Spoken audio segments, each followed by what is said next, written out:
За сайн байцгаана уу? Та бүхэнд энэ өдрийн мэндийг хүргэе. Prime Online Language School-ийн ээлжид нэгэн цуврал хичээл эхлэхэд бэлэн болоод байна.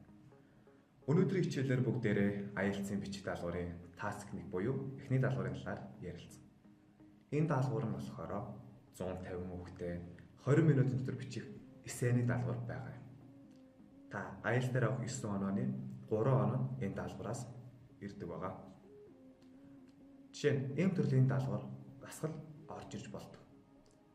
Зурагт байгаачлан task 1 дээр бидэнд график өгөгдөх бөгөөд өгөгдсөн графикын дээрх мэдээллийн дагуу бүгдээрээ ажиллах юм. Асуултанд дах summarize the information by selecting and reporting the main features and make comparisons where relevant гэсэн өгүүлбэр нь хизээж өөрчлөгддөггүй. Task 1-ийн асуултан дээр яг бүр ингэж орж ирдэг. Энээсээ өөр төрлийн дасгал байсан ч гэсэн яг л энэ асуулт орж ирдэг байна. Энд бичигдсэнчлэн бид нэр заавал main features буюу гол анхаарал татгуу зөвлөгдлийг эссэндээ дурдж өгөх ёстой. Түүнээс гадна comparison буюу харьцуулт хийх хэрэгтэй байдаг. Гол деталыг нь бүгдээрээ дараагийн хичээл дээр илүү дэлгэрэнгүй үзээд байна.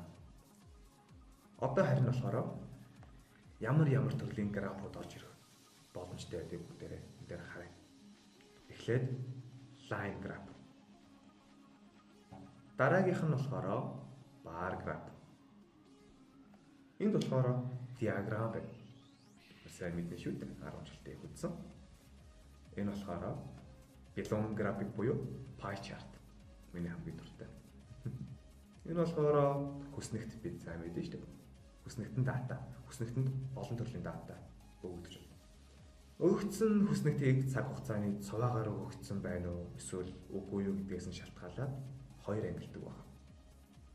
Эхнийх нь болохоор dynamic data, дараагийнх нь static data гэж хоёр байдаг байна. Dynamic data-ны тухайд бол бид нар өсөлт, бууралт, хэлбэлзэл, өндөр цэг, бага цэг зэрэгээр яаж болдог бөгөөд харин static data-ны тухайд бол бид нар тренд ярихаасаа илүүтэйгээр хамгийн бага, хамгийн их болон нүдэнд илт тусгууц онцгой мэдээллийг заавал эсэндээ тусгаж өгдөг. За энэ хүрээд хичээлээ өндөрлөе. Дараагийн хичээл дээр бүгдээрээ эсээгээ хэрхэн бичих талаар үзэх болно. Анхаарал тавьсан явдал баярлалаа. Дараагийн хичээлээр уулзлаа. Түр баярлалаа.